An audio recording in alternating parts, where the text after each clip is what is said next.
Students, how you? My name is Harshit, and today we are continuing our chapter planning, and this is part 2. If you haven't watched the part 1, then there is the link in the I button. Just go and watch the part 1. So today we are continuing about the importance of the planning. और मैं छोटे छोटे videos इसीलिए बना रहा हूँ ताकि आप जो भी पर्टिकुलर कॉन्सेप्ट में जहाँ भी प्रॉब्लम हो आपको उसकी पर्टिकुलर वीडियो मिल जाए. So without wasting time let's get started. So जो इंपॉर्टेंस ऑफ प्लानिंग है हमारे पास यहाँ पे आपको दिख रहा होगा. सो हमारे पास जो इंपॉर्टेंस ऑफ प्लानिंग है वो होती है 7. There is 7 importance of planning. Importance मतलब प्लानिंग के क्या इंपॉर्टेंस है, क्या फायदे हैं. So first, planning provide the direction. Simple सी चीज है, जो प्लानिंग है वो हमें डायरेक्शन प्रोवाइड करती है. कैसे करती है? देखो, हमने एक प्लान बनाया. First of all we prepare a plan, और हमने क्या करा, अपने कलीग्स को दे दिया, सबऑर्डिनेट्स को दे दिया that you have to follow the plan. अब जो हमारे सबऑर्डिनेट्स हैं उनको एक प्लान मिल चुका है और उसके बिहाफ पे वो काम करेंगे. उन्हें कोई भी एक्शन लेना होगा, कुछ भी करना होगा, वो उस प्लान के अकॉर्डिंग करेंगे. सो उनको एक डायरेक्शन मिल चुकी है that you have to follow the plan. So all the employees in the organization, they have to follow that plan. और एक चीज आपको ध्यान रखनी है इसके अंदर कि अगर आपके कोई भी एम्प्लॉयज या सबऑर्डिनेट्स अगर प्लान के अकॉर्डिंग नहीं चल रहे हैं या डायरेक्शन फॉलो नहीं कर रही है, दैट मींस प्लान फॉलो ही नहीं हो रहा. सो बेसिकली आपको समझ में आ गया होगा कि जो प्लान होता है वो हमें डायरेक्शन प्रोवाइड करता है. अब आपको लिखना किस तरीके से वो हम देखते हैं. सो by stating in advance that how work has to be done, planning provide a direction for the action. देखो, जो हमें पहले ही जब हमें पता होता है कि हमें क्या काम करना है तो उसके अकॉर्डिंग हम प्लान बनाते हैं. ठीक है. For example, the employees knows in advance that in which direction they have to work. This lead to unity of direction also. देखो, सभी एम्प्लॉयज को प्लान मिल चुका है, उनको पता है कि उस प्लान के अकॉर्डिंग हमें करना है. That means they get a direction. और ये हमारा एक यूनिटी ऑफ डायरेक्शन का भी पॉइंट होता है, जो आपने हेनरी फ्योल्स के प्रिंसिपल्स अगर आपने करे होंगे तो उसमें आता है unity of direction. So if there were no planning, employees would be working in the different direction. देखो, अगर प्लान ही नहीं होगा किसी भी कंपनी में तो क्या होगा, एम्प्लॉयज को पता ही नहीं होगा काम कैसे करना है.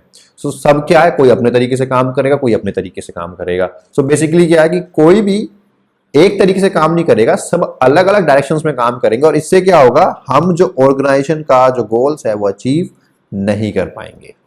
तो क्लियर. सो हमारा जो प्लानिंग प्रोवाइड डायरेक्शन है ये क्लियर हो चुका होगा आप सभी को. और हम आते हैं अपने सेकंड पॉइंट पे. So planning reduce the risk of uncertainties. बिल्कुल, प्लानिंग जो होता है वो हमारे रिस्क कम कर देता है काफी हद तक. मैं ये नहीं कहूंगा कि 100% रिस्क फ्री होता है प्लान, बिकॉज देखो, हम कोई प्लानिंग करते हैं हम पहले ही एडवांस में सोच के चलते हैं कि फ्यूचर में क्या क्या प्रॉब्लम्स आ सकते हैं. हम सारे सिनेरियोज अपने माइंड में रखेंगे, सब कुछ सोचेंगे कि क्या प्रॉब्लम्स आ सकती है और उनसे बाईपास हम कैसे करें या उनसे बच कैसे सकते हैं, या उनको हम अगर कोई प्रॉब्लम आती भी है तो हम उसको टैकल कैसे करेंगे.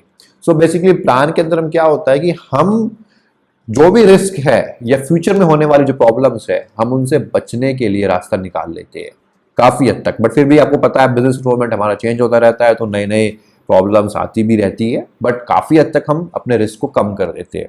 सो अब लिखा क्या है, planning helps the manager to face the uncertainties because planner try to foresee the future. Same वही चीज, जो प्लान करता है वो पहले ही फोरसी मतलब आगे का देख के चलता है फ्यूचर में कि क्या क्या प्रॉब्लम्स आएंगी, क्या क्या रिस्क हो सकते हैं, उससे बचने के लिए हम क्या करें, उसके अकॉर्डिंग ही हम प्लान बनाते हैं. Making some assumption regarding future, keeping in mind their past experience and scanning the business environment, the plans are made to overcome such uncertainties. देखो, फ्यूचर को देखा, पास्ट का एक्सपीरियंस समझा कि भाई हाँ फ्यूचर में ये होगा, पास्ट में मेरे साथ ऐसा भी हुआ था, तो इतना बुरा भी हुआ था मेरे साथ पास्ट में, तो मुझे इससे बचने के लिए प्लान में ये चेंजेस करने पड़ेंगे. सो प्लान में क्या होता है, हम अपने पहले ही जो फ्यूचर में हम अपना पहले फ्यूचर देखते हैं और उसके हिसाब से अजम्पशंस लगाते हैं कि क्या क्या हम प्रॉब्लम्स आ सकती है फ्यूचर में, और उसके बाद हम अपने पास्ट एक्सपीरियंस भी देखते हैं कि पास्ट में हमारे साथ क्या हुआ था, और उसके बाद हम बिजनेस इन्वायरमेंट के को भी स्कैन करते हैं कि कैसा हमारा बिजनेस इन्वायरमेंट हो सकता है. मैं अब भी बता रहा हूँ कि हम 100% श्योर नहीं होते कि क्या होगा आगे, हम अंदाजा लगा सकते हैं, जस्ट अजम्पशंस कर सकते हैं। तो कभी भी ध्यान रखना कि आप फ्यूचर कभी प्रेडिक्ट नहीं कर सकते, मतलब आप फ्यूचर में कभी वो नहीं कह सकते कि 100% ऐसा होगा, यू जस्ट प्रेडिक्ट ओनली, मतलब आप बस ठीक है ऐसा हो सकता है, होगा नहीं, ऐसा हो सकता है, उस अकॉर्डिंग आप अपना प्लान प्रिपेयर करते हैं। अब चलते हैं हम अपने थर्ड इंपॉर्टेंस पे। जो थर्ड इंपॉर्टेंस है वो है हमारा planning reduce the overlapping and wasteful activities. क्या लिखा है देखते हैं। So the organisations plans are made keeping in mind the requirement of all the departments. एक ऑर्गेनाइजेशन में जो प्लान बनता है वो ये बनता है कि डिपार्टमेंट में क्या क्या रिक्वायरमेंट है, किस डिपार्टमेंट का क्या काम है और उनकी क्या रिक्वायरमेंट्स है। सो ये शो नहीं आएगा, सॉरी, यहाँ सो आएगा। So the plan ensure the clarity of thoughts and action and work can be carried out smoothly. देखिए हम जब प्लानिंग करते हैं तो हमारे नीचे कई डिपार्टमेंट्स होते हैं, हमें पता होता है कि हमारी कंपनी में क्या क्या डिपार्टमेंट है, किसके क्या काम होंगे। सो बेसिकली जब हम प्लान प्रिपेयर करते हैं तो हम सभी डिपार्टमेंट्स में देखते हैं कि किस डिपार्टमेंट का काम क्या है, कौन कब काम पूरा करेगा, उसके बाद फिर किस डिपार्टमेंट का काम शुरू होगा और उसके बाद उसका काम कब खत्म होगा, देन नेक्स्ट डिपार्टमेंट के पास काम कब आएगा।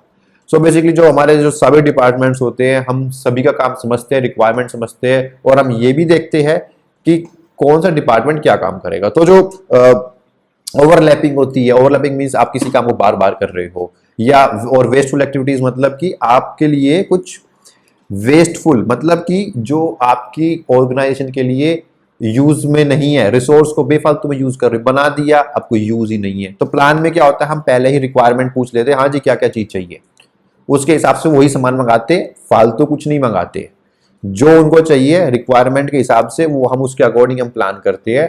अगर हम उनसे पूछेंगे नहीं, अगर रिक्वायरमेंट सीरियस नहीं होगी तो हम ऐसी कुछ भी सामान ले आएंगे और वो फिर क्या करेंगे, वो उसका फिर वेस्ट करेंगे या किसी चीज को बार बार बनाएंगे। सो आपस में ना कोऑर्डिनेशन भी हो जाता है। आगे चलते हैं, planning promotes the innovative ideas. बिल्कुल सही बात है।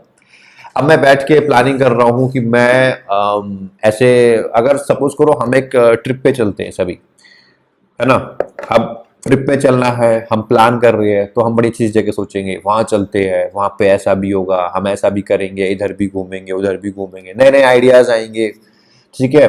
फोटोग्राफी ऐसे करेंगे, वीडियोग्राफी हम इस तरीके से करेंगे, ये होटल्स लेंगे, तो नए नए आइडियाज आते हैं।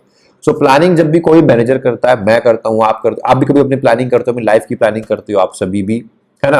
अब घर वाले भी प्लानिंग करते हैं कि चलो भाई ठीक है आपको अब ये कोर्स कराएंगे, फिर आपको ये बना देंगे, आप भी प्लानिंग करते हो। सो हम क्या नए नए आइडियाज आते रहते हैं। सो बेसिकली क्या होता है प्लानिंग के अंदर, हम हमारे पास बहुत सारे ऑप्शंस होते हैं और हम सोचते हैं कि और अच्छा क्या कर सकते हैं, और अच्छा क्या कर सकते हैं, इसी सोच में नए नए आइडियाज आते रहते हैं और हम उनके ऊपर स्टडी करते रहते हैं। अब इसमें क्या लिखा है, so planning required the high thinking. बिल्कुल ठीक बात है, बहुत ज्यादा सोचना पड़ता है हमें प्लानिंग में। भाई इतना पैसा लग रहा है किसी कंपनी का, देखो एक बार प्लान बन गया ना तो कंपनी पूरे उसके प्लान के अकॉर्डिंग काम करेगी, तो आपको बहुत लंबा सोचना पड़ता है। There is a great scope of finding better ideas, better method.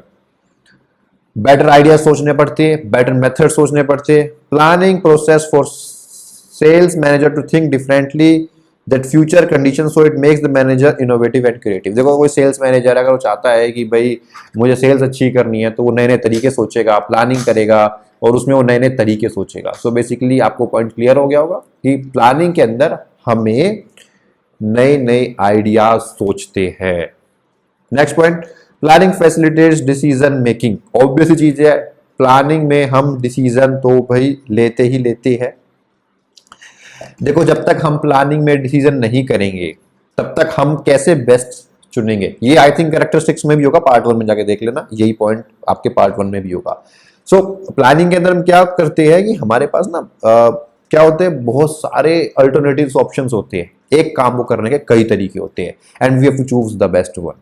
और इसी में आता है डिसीजन मेकिंग, कि प्लानिंग के टाइम पे हमें सोचना पड़ता है कि हमें कौन सा रास्ता या कौन सा मेथड यूज करना है जिससे हम अपने ऑर्गेनाइजेशन गोल को अचीव कर सकें। और अगर हम यही डिसीजन नहीं लेंगे तो प्लान बनेगा ही कैसे, सिंपल सी चीज है, ठीक है। So planning helps the manager to take various decision, that is not disease, ये थोड़ी सी गलती हो गई, यहाँ पे डिसीजन आएगा। In planning goals are set in advance and the predictions are made for future, these predictions and goal have the manager to take the fast decision. देखो मैं जो आपको ये जो मैं पर्टिकुलर ये जो मैं आपको बता रहा हूँ, ये आपको इस तरीके से लिखना, अगर ऐसा पूछा जाता है तो so what is how planning facilitates the decision making, तब आपको ये लिखना है। और जो मैं एक्सप्लेन करता हूँ वो आपको मैं इसलिए करता हूँ, आपको समझ में आए कि मीनिंग क्या है, ठीक है ना। लिखना आपको इस तरीके से, क्योंकि आप मेरे तरीके से आप लिखते चले जाओगे तो फिर बनेगी नहीं ना बात, कुछ तो थोड़ा बहुत तो लाना पड़ता है ना अपना एक तरीका। लास्ट पॉइंट है हमारा planning establish standard for controlling. हाँ जी, तो कंट्रोलिंग के बारे में अभी तक तो आपने पढ़ा नहीं होगा, क्योंकि कंट्रोलिंग का कुछ आया नहीं है। कंट्रोलिंग मतलब क्या होता है? कंट्रोलिंग का मतलब ये होता है कि controlling comparison between the plan and actual output. Controlling का मतलब होता है जो आपने प्लानिंग करी है और जो आपका एक्चुअल में जो काम चल रहा है, समझ रहे हो? आपने प्लानिंग करी है और आपका काम चल रहा है, दोनों में ये चेक करना कि क्या काम प्लानिंग के अकॉर्डिंग हो रहा है नहीं हो रहा, जो आपने प्लान करा था उसके अकॉर्डिंग काम कर रहे नहीं कर रहे, दैट इज कंट्रोलिंग। अब खुद सोचो, अगर प्लानिंग ही नहीं होगा तो भैया चेक किससे करोगे, है ना? अगर प्लानिंग ही नहीं होगा तो आप अपने काम को चेक किससे करोगे? कोई एक दिन में 20 यूनिट बना रहा है, कोई 50 यूनिट बना रहा है, कोई 100 यूनिट बना रहा है, कोई 5 यूनिट बना रहा है, आपको पता क्या है? अगर प्लानिंग होगी तो आपको पता that we have to manufacture 30 units per day. तो आप ये देखोगे 30 यूनिट्स मैन्युफैक्चर हो भी रही है या नहीं हो रही, नहीं हो रही तो उसे करवाओ, रास्ता निकालो, ये कंट्रोलिंग का काम होता है। समझ में आ गया? अब देखो इसमें मीनिंग क्या था। Controlling means compare between the plan and actual output, ये मैं बता चुका हूं। And if there is a variation between both, अगर कुछ वेरिएशन निकलता है, डिफरेंस निकलता है, then find out the reason, आखिर ये डिफरेंस क्यों आ रहा है, ठीक है। But in case there is no plan, अगर कोई प्लान नहीं होगा, then controlling manager will have no base to compare. Simple सी बात है, अगर प्लानिंग नहीं होगा तो फिर मैनेजर कंपेयर किससे करेगा? तो दैट्स इट वीडियो, आज के लिए सिर्फ इतना ही। मिलते हैं कल नेक्स्ट वीडियो के साथ। Thank you.